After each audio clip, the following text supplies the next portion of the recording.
वचनों के बाद आपको सभी का सभी मेरे सामने आप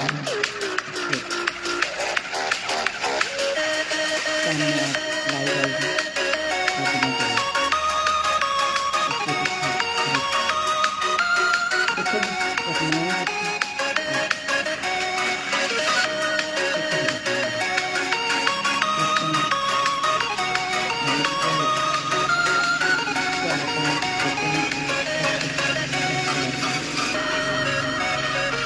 लेकिन जो उनको जीना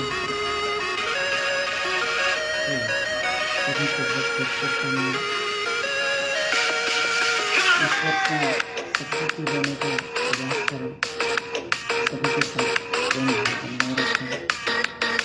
अगर हम प्रेम भाव बनाए रखते हैं, ईश्वर से सद्बुद्धि मांगते हैं और इसका सच में ख्याल करना अच्छा करते हैं अपने लिए हल्की कभी नहीं करते हैं। यही चीज़ें तो योग हमारे जीवन में बहुत ही महत्वपूर्ण भूमिका निभाता है। इसके लिए क्या होता है कि हमें अपने इस जीवन में कुछ न कुछ बदलना होता है। तो अपने आप को जब बदलेंगे मूर्खतापूर्ण तरीके से नहीं, जबकि एक विवेकपूर्ण तरीके से, और योग में देखें तो वैराग्यपूर्ण तरीके से हम अपने आप को बदलने की कोशिश करें। जब हम ये चीज़ करते हैं तो हमें ईश्वर सद्बुद्धि देता है और हमें आगे बढ़ने के लिए प्रेरणा भी मिलती है। यही हमें भगवान श्री कृष्ण जी के माध्यम से हमें यही चीज़ देखने को मिलती है, जो गीता में शुरुआत से लेकर के जब लास्ट तक अर्जुन को जो संदेश देते हैं, वो देते हैं कि जब हम ये कर्म हम करेंगे, जैसा कर्म हम करेंगे वैसा ही हमारे पीछे पीछे ये सारी जनता करेगी। इसलिए और इस जनता को दिशा मिलेगी, तो ऐसा कर्म हमें करते जाएं। और हे अर्जुन, तुम उठ और अपने कर्म कर, अपने क्षत्रिय धर्म का पालन कर, क्योंकि अधर्म पर धर्म की जीत होती है। तो वहाँ कृष्ण जी कह रहे हैं कि यहाँ अधर्म फैल चुका है, तो यहाँ हमें वापस से धर्म की स्थापना करनी है। और वैसे ही जैसे भगवान ये कृष्ण, जिन्होंने शुरुआत में जब इस सृष्टि की रचना हुई थी, तो वो कहते थे, जैसे मतलब सबसे पहले सूर्य को उन्होंने अपना योग का ज्ञान सिखाया, फिर मनु को सिखाया, फिर मनु को सिखाया, फिर इक्ष्वाकु को सिखाया। इस प्रकार से ये ज्ञान है, योग का ज्ञान बढ़ाया। तो सब जगह हमें यही देखने को मिलता है। बाकी योग का इतिहास देखें तो सृष्टि के कर्ता भगवान श्री हिरण्यगर्भ हैं, जो इस पतंजलि इनके अवतार कहे जाते हैं। तो वहाँ से ये इस योग की शुरुआत होती है। तो बहुत सारे अपने ग्रंथ हैं, जैसे भगवत गीता है, महाभारत है, रामायण है, याज्ञवल्क्य स्मृति है, मनुस्मृति है, और जो ये अपने उपनिषद हैं, योग के उपनिषद हैं 20 प्रकार के। तो इन सभी में हमें ये चीज़ देखने को मिलती है। और बाकी गीता में तो सारा योग का भंडार भरा पड़ा है। और भगवान श्री महर्षि ने, पतंजलि जी ने इस दुनिया में सब जगह जब ग्रंथों में जो फैला हुआ था जो योग, इस योग को एक सूत्र में पिरोने की कोशिश की। 195 सूत्र बनाए, 4 पाद बनाए। अति सुंदर विवरण दिया गया है शुरुआत से लेकर के अथ योगा अनुशासनम। मतलब ये इसे योग का जो अनुशासित ग्रंथ है, इसका हम प्रादुर्भाव कर रहे हैं।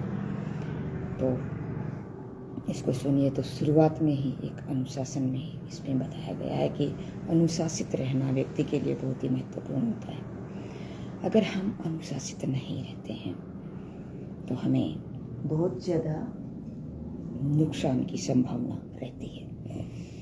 तो इस जीवन को, अपनी जीवन रूपी जो गाड़ी है, इसको अनुशासित होकर के जब हम जिएंगे तो उसका आनंद ही बहुत ही सुंदर और सटीक और परिष्कृत मिलेगा हमें। तो इस चीज़ को हमें अगर आगे बढ़ते चलते हैं, जाते जाते हैं, ज्ञान प्राप्त करते हुए, अनुभव प्राप्त करते हुए, तो हमें एक बहुत ही सुंदर एक जीवन जीने की कला आ जाती है, जिससे क्या है कि हमें बहुत ही आनंद हमें मिलता है। जैसे भगवान श्री महर्षि पतंजलि ने बताया है कि जो हमारे शरीर की 5 लेयर होती हैं, उस लेयर के माध्यम से अगर हम जीवन जीते हैं, आसन करते हुए, प्राणायाम करते हुए, मुद्रा का, बंध का प्रयोग करते हुए, और जैसे शुरुआत में अन्नमय कोश है, फिर प्राणमय कोश है, फिर अपना ये जो मनोमय कोश है, फिर है विज्ञानमय कोश है, फिर है आनंदमय कोश। तो जहाँ आनंदमय कोश की तरफ जब हम बढ़ते हैं तो हम आत्मा के नज़दीक होते हैं, और आत्मा जो कहती है हमें वैसा ही काम करती है। तो शुरुआत में जब अन्नमय कोश है तो हम अपने शरीर की शुद्धि करते हैं, और अपने आसनों के माध्यम से अपने शरीर को मजबूत बनाते हैं। हम अपने सठ क्रिया के माध्यम से हम अपने शरीर को शुद्ध करते हैं। तो शुद्ध करने से उसके बाद में हमारे शरीर पर हमारे जो नाड़ी हैं, हमारी हड्डियां हैं, हमारे शरीर के मसल्स हैं, इनको हम मजबूत करते हैं। उसके बाद में जब आता है ये अपना प्राणमय कोश, तो हमारे शरीर में कम से कम 10 प्राण होते हैं, 5 प्राण, 5 उपप्राण। उसको हम इस बहुत ही प्राणायाम के माध्यम से इसे मजबूत करते हैं। तो इनकी वीडियो भी मैं प्राण और प्राण के बारे में भी आपको मैं आगे जब ये वीडियो बताऊंगी तो इसमें सभी का डिटेल अध्ययन मैं आपके समक्ष प्रस्तुत करूंगी, क्योंकि मैं इस चीज़ का बहुत ही गहराई से और डिटेल अध्ययन कर चुकी हूँ। भगवान से विनती मांगी, मेरे माता पिता से, जो मेरे सबसे पहले गुरु थे, बहुत ही सुलझे हुए व्यक्ति और सभी का भला करने वाले, अपना खाने वाले, दूसरों को अपने पास है तो देने वाले, बहुत ही सुंदर मेरे माँ बाप के विचार, बहुत ही सुंदर। किसी का अच्छा करने के लिए करते हैं, लेकिन किसी का बुरा नहीं चाहते हैं। जो आज मेरी इस दुनिया में मेरी माँ तो रही नहीं, लेकिन उसकी आत्मा को शांति दे। मेरे इस स्वर्णिम दिन थे, उसमें मेरी माँ का देहांत होना बहुत ही दुख की बात थी, लेकिन धैर्य रखा, ईश्वर की सानिध्य में रही, भगवान मेरे जो कृष्ण हैं उनके सानिध्य में रही, और उनका प्रेम और उसका अनुभव में मुझे मिलता रहा। गीता का ग्रंथ पूरा यही मेरे भगवान जो मैं पूजा करती हूँ उस पर डिपेंड है सारा ही, उन्होंने ही इसकी रचना की थी। उसके बाद में प्राणों के बाद में जब आता है मनोमय कोश। मनोमय कोश में क्या होता है, हमारे मन को मजबूत करना होता है। उसमें अपने जब मन है हमारा चंचल है, विकल्प संकल्प चलता रहता है, तो इसको जब हम इसको मजबूत बनाते हैं तो इसके लिए हमें करनी पड़ती है, अपना प्रत्याहार की साधना करनी पड़ती है। स्वे विषय असंप्रयोगे चित्तस्य स्वरूपानुसार इंद्रियाणां प्राणायाम, इंद्रियाणां प्रत्याहार प्रत्याहार है। तो इसके बारे में जब करते हैं, हम क्या करते हैं प्रत्याहार में करते हैं कि अपनी इंद्रियों को कंट्रोल में करते हैं। जो हमारी नाक है, कान है, आँख है, ये सभी इंद्रियां हैं जो हमारे को मतलब बाहरी इस वातावरण है, इस पर हमें बाहर की ओर हमें जो विचलित करती है, बाहर की ओर हमारी बुद्धि को दूर भगाती है, हमारे मन को भगाती है। तो इसको क्या करते हैं, हम अंदर की ओर मोड़ करके अपने आत्मा में ध्यान लगाते हैं। जिस प्रकार से कछुआ अपने जो सारे अंग हैं और अपने जो खोल है उस खोल में समेट करके अंदर कर लेता है, उसी प्रकार अपनी इंद्रियों को कंट्रोल में करना। जब हम अपनी इंद्रियों को कंट्रोल करते हैं तो हमें बहुत ही एक अच्छा सुकून महसूस होता है और बहुत ही एक अनुभव महसूस होता है, हमारी एक बुद्धि का विकास होता है। उसके बाद में आता है ये अपना विज्ञानमय कोश। विज्ञानमय कोश में हमें क्या करते हैं, हमारी बुद्धि को स्ट्रॉन्ग करना होता है।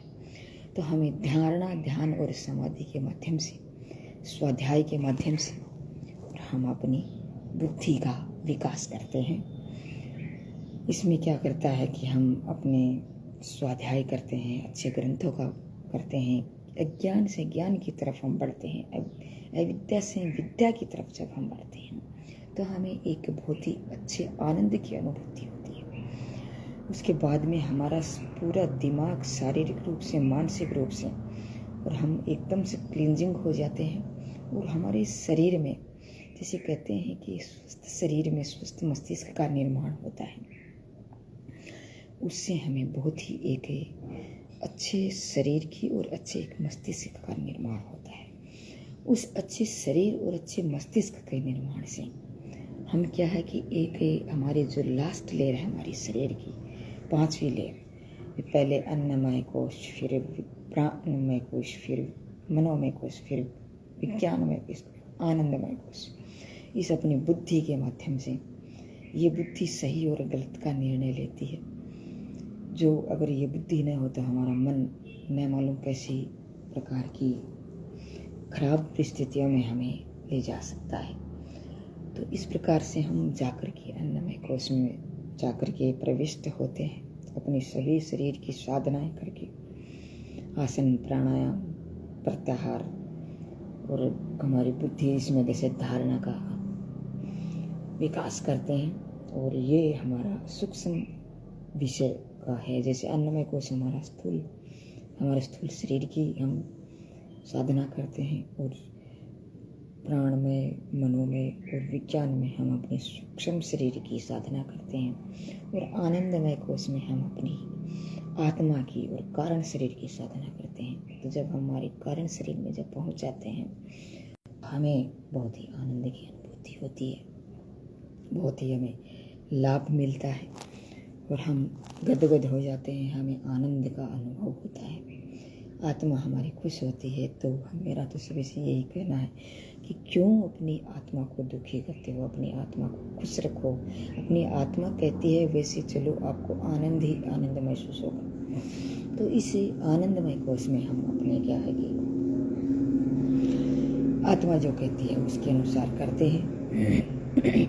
और इसमें हम करते हैं निष्काम कर्म की ओर चलते हैं, बिना किसी फल के हम निष्काम कर्म करते हैं। और यही योग है, इसमें हमें समाधि की प्राप्ति हो जाती है, कैवल्य की प्राप्ति हो जाती है, निर्वेद समाधि की प्राप्ति हो जाती है, और हमें असंप्रज्ञात समाधि की प्राप्ति हो जाती है। इसमें क्या है कि हम अपनी आत्मा के बिल्कुल नज़दीक होते हैं और हमारे अंदर आनंद ही आनंद महसूस होता है। तो क्यों न हम इसे वीडियो को ज़्यादा न बना करके, आगे में थोड़ा सा मेरा बहुत दिन हो गए, 12 महीने के लगभग हो गया पढ़ाई करते हुए, शरीर थोड़ा सा जकड़ भी गया है, तो इसके लिए थोड़ा सा योगाभ्यास भी करना ज़रूरी है। और योगाभ्यास तो वैसे करती हूँ, लेकिन थोड़ा सा मैं जुम्बा डांस नहीं करती हूँ। जुम्बा डांस मेरे शरीर के स्वस्थ रखने में सबसे महत्वपूर्ण भूमिका निभाता है, तो वो करती हूँ। तो आज बस इतना ही, और मैं अब अपना डांस आपके समक्ष थोड़ा सा योगा डांस, ये जुम्बा डांस करने की कोशिश करती हूँ। वो करके फिर मैं आपके पास सामने योगाभ्यास करूँगी, नॉर्मल योगाभ्यास। फिर मैं अपने वीडियो को, अपनी वाणी को विराम दूँगी। तो ये इतना आपको बताया, तो इसके लिए धन्यवाद। जो आप मेरा जो वीडियो सुनेंगे, यूट्यूब हो चाहे फेसबुक हो, इसको सभी का मेरा तहे दिल से अभिनंदन, वंदन। और जो चीज़ मैं अभी फ़िलहाल जो आपके समय प्रस्तुत करूँगी, अपनी बड़ाई नहीं करनी चाहिए आदमी को, क्योंकि अपना खुद बड़ाई नहीं करते। लेकिन फिर भी मैं ये कोशिश करती हूँ कि मैं अपना जो भी है 100% देने का प्रयास करूँगी। और आपको मैं सोचती हूँ कि जो मेरे पास, वो कहते हैं विद्या बांटने से बढ़ती है, और विद्या को ग्रहण करके वहीं रखना मतलब से क्या घट जाती है।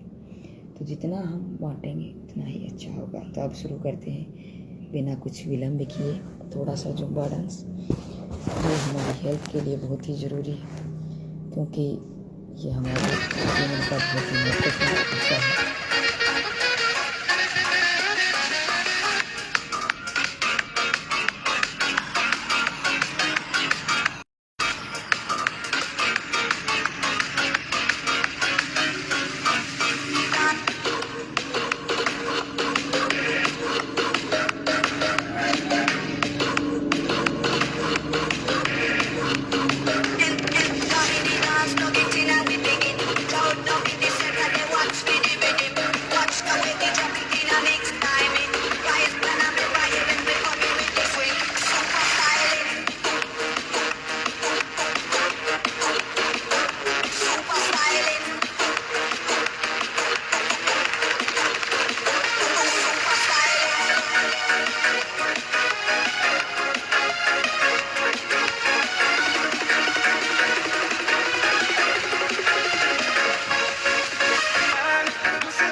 श्वास भरते ऊपर, श्वास छोड़ते हुए नीचे।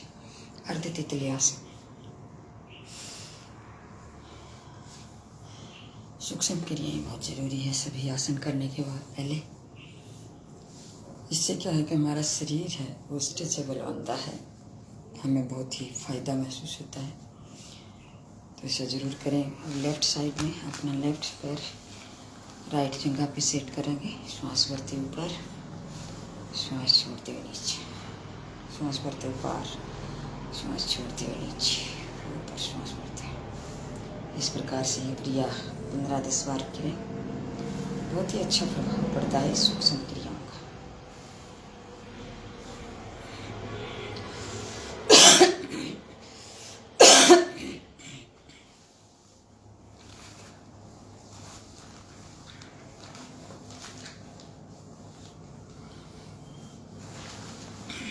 इसको एड़ी बार से लगाएंगे ऊपर, यहाँ अपनी पेट तक ऊपर आता जानी चाहिए। फिर धीरे धीरे कोशिश करेंगे अपनी नासिका को आश्वास करने।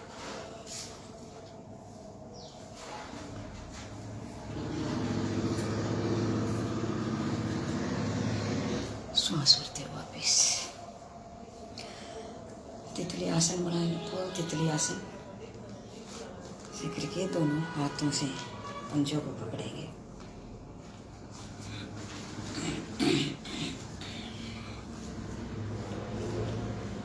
पूरे शरीर को नीचे आगे आसन से टच करने का प्रयास करेंगे।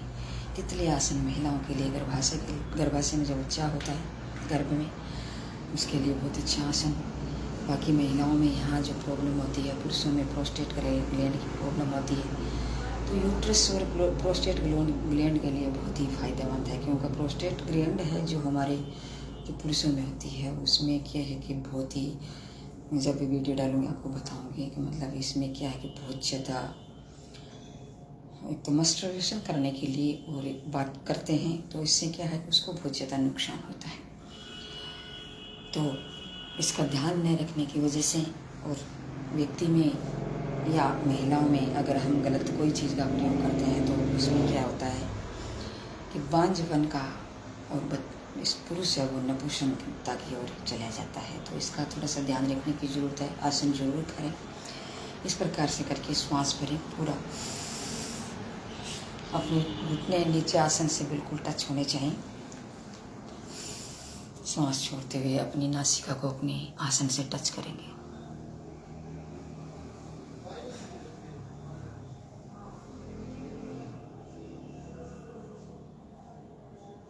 जितना हो सके रुकने का प्रयास करें, लेकिन ध्यान रखें कि जिसकी डिस्क स्लिप की प्रॉब्लम है वो आगे झुकने वाला नहीं करें। अगर जब झुकने वाला कर देंगे, मैं पहले नहीं बताया, ये निषेध है, पहले बताना बहुत ज़रूरी होता है। तो अगर हम डिस्क स्लिप की प्रॉब्लम है और ऐसे हम श्वास भरते हुए ऊपर नहीं करेंगे, तो हमारे यहाँ की जो गोटियाँ हैं, हमारी इस स्पाइनल कॉर्ड में 31 गोटियाँ हैं, 31 जोड़ी गोटियाँ हैं, जो मतलब इसमें लंबर भाग है, उसमें मतलब क्या है कि L4 L5 में उसमें प्रॉब्लम होना शुरू हो जाती है। तो उसमें अगर हम करते हैं तो हमें वो बहुत ही ज़्यादा नुकसान होता है और वहाँ का जो साइनोवियल द्रव्य है वो बाहर निकल आता है। तो इससे क्या है कि वहाँ की जो गोटियाँ हैं उसमें रगड़न पैदा हो जाती है और वो हड्डियाँ भी एक दूसरे से घसना शुरू कर देती हैं। और साइनोवियल बाहर की तरफ जाने से और कैल्शियम बाहर की तरफ जैसे मतलब जो भी आता है वो एक जगह इकट्ठा हो जाता है, एक गुच्छानुमा आकृति बन जाती है, जिससे क्या है उसको बहुत ज़्यादा नुकसान होता है। तो अगर इसको हम बचाना है तो अगर जी ये आसन हम करते हैं, आगे झुकने वाला उसके लिए स्लिप डिस्क के लिए बहुत ही नुकसानदेह होता है। अगर इसको ऐसा करेंगे तो हमें नुकसान होगा। और पीछे झुकने वाले हम कर सकते हैं, जैसे बैकवर्ड वाले हम कर सकते हैं, फॉरवर्ड वाले हमें नहीं करने हैं। तो एक बार फिर से करेंगे।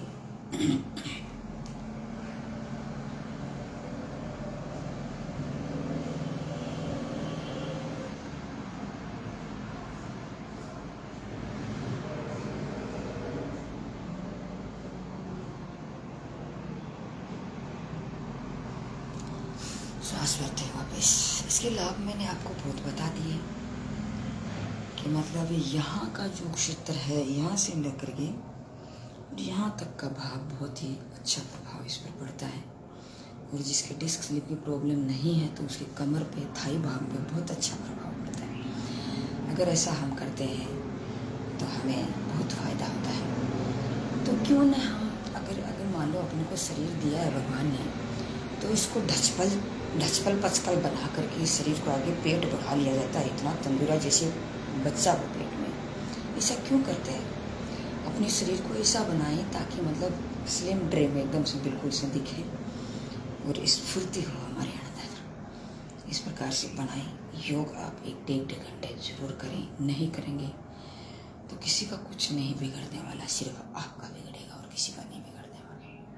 तो इसका प्रयोग जरूर करें। तो थैंक यू। जय हिंद, जय भारत। आज इतना ही।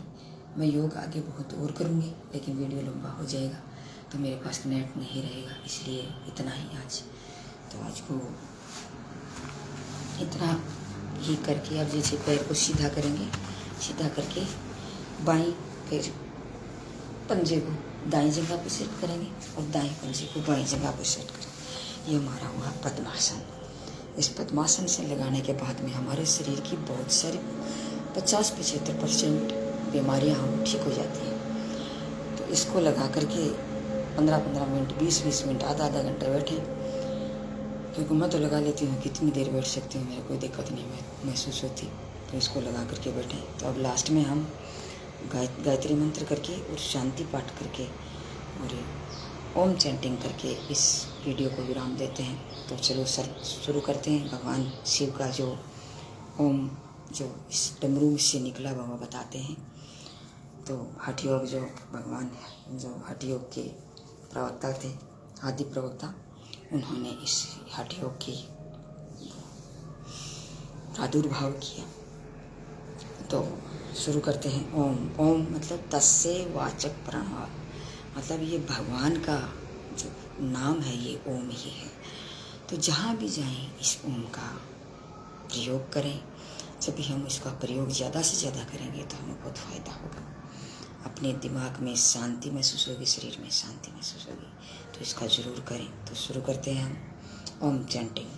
ओ, ए, ऊ और मैं 3 स्टेज में होता है। वैसे इसकी 4 स्टेज होती हैं, ए, ऊ और मैं, और लास्ट इति विराम। इति विराम तो तुरीयक अवस्था, अनंत अवस्था इसको कहते हैं।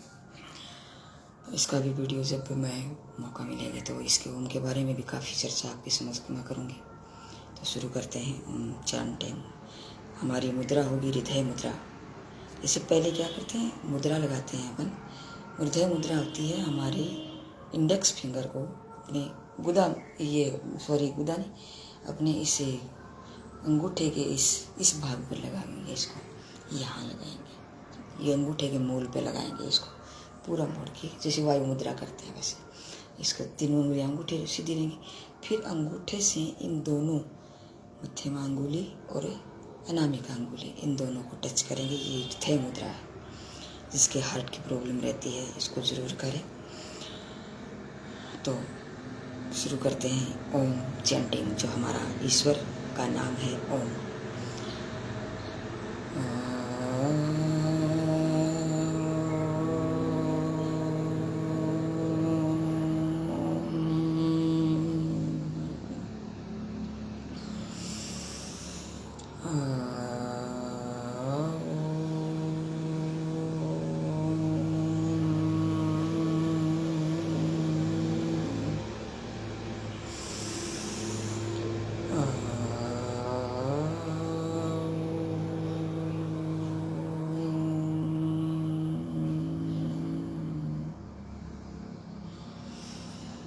गायत्री मंत्र शुरू करते हैं। गायत्री मंत्र का मूल भाव यही होता है कि हम अपनी बुद्धि, हे ईश्वर हमें अपनी बुद्धि का, हमें हमारी बुद्धि का विकास कर, हमारे सद्बुद्धि थे, बस यही इसका मेन अर्थ होता है। जैसे तूने हमें उत्पन्न किया, पालन कर रहा है तुझसे पाते प्राण हम, दुखियों के कष्ट हरता है तेरा महान तेज है, तू छाया हुआ सभी स्थान, सृष्टि की वस्तु वस्तु में तू हो रहा है विद्यमान। हे तेरा धरते ध्यान हम मांगते तेरी दया, हे ईश्वर हमारी बुद्धि को सन्मार्ग पे चला, हे दाता हमारी मेधा को सन्मार्ग पे चला। ये अर्थ होता है इसका, बहुत ही सुंदर अर्थ। बुद्धि की कामना करते हैं तो शुरुआत में जब हम करते हैं योग तो हमें हमारी बुद्धि की कामना करनी चाहिए। तो शुरू करते हैं गायत्री मंत्र। गायत्री मंत्र का होता है कि धीरे धीरे ही बोलना होता है मन मन में। इससे क्या होता है कि इसका प्रभाव, बोलने से इसका प्रभाव खत्म हो जाता है, तो इससे इसका करना चाहिए, मन मन में करना चाहिए। तो शुरू करते हैं।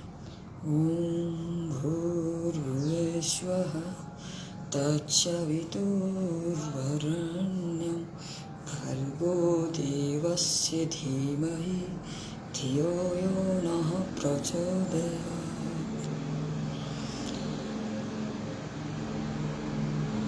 शांति पाठ करेंगे। सर्वे भवन्तु सुखिनः, सर्वे सन्तु निरामया, सर्वे भद्राणि पश्यन्तु मा कश्चित् दुःखभाग् भवेत्। ओम शांति शांति शांति। दोनों हाथों का घर्षण करेंगे।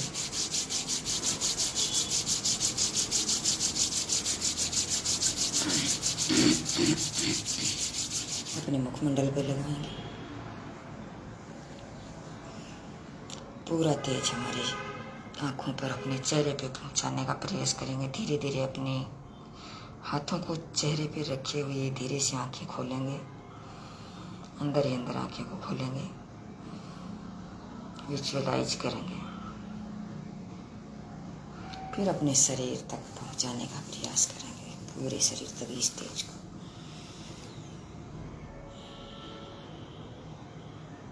धीरे से। अब हम विश्राम की तरफ। मैं बहुत लंबा वीडियो हो गया है। सभी मेरे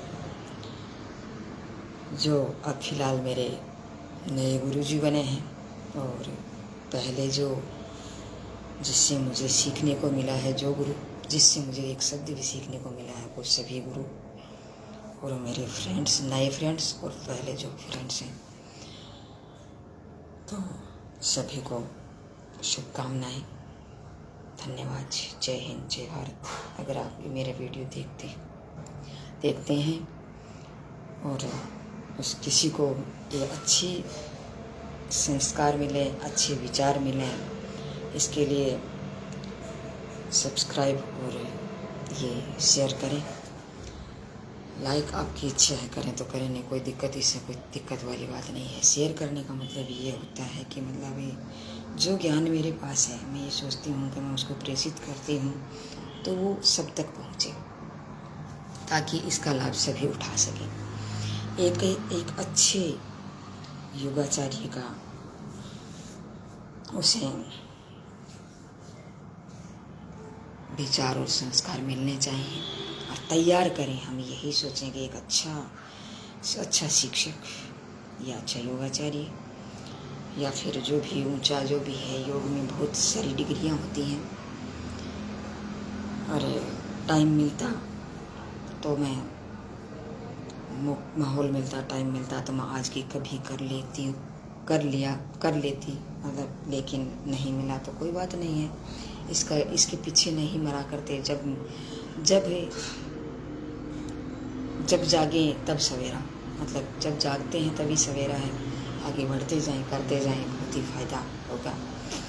कि जब भी हम सचेत होते हैं, टाइम मिलता है, मौके का नुकसान नहीं करना चाहिए, उसको गर्त में उसे नहीं डालना चाहिए, उसे इग्नोर नहीं करना चाहिए। आगे बढ़ने के लिए तत्पर रहना चाहिए, प्रतिपल तत्पर रहना चाहिए। तो आज बस इतना ही। Thank you. जय हिंद, जय भारत। सभी की फिर से साधुवाद, अभिनंदन, नंदन। जय हिंद, जय भारत।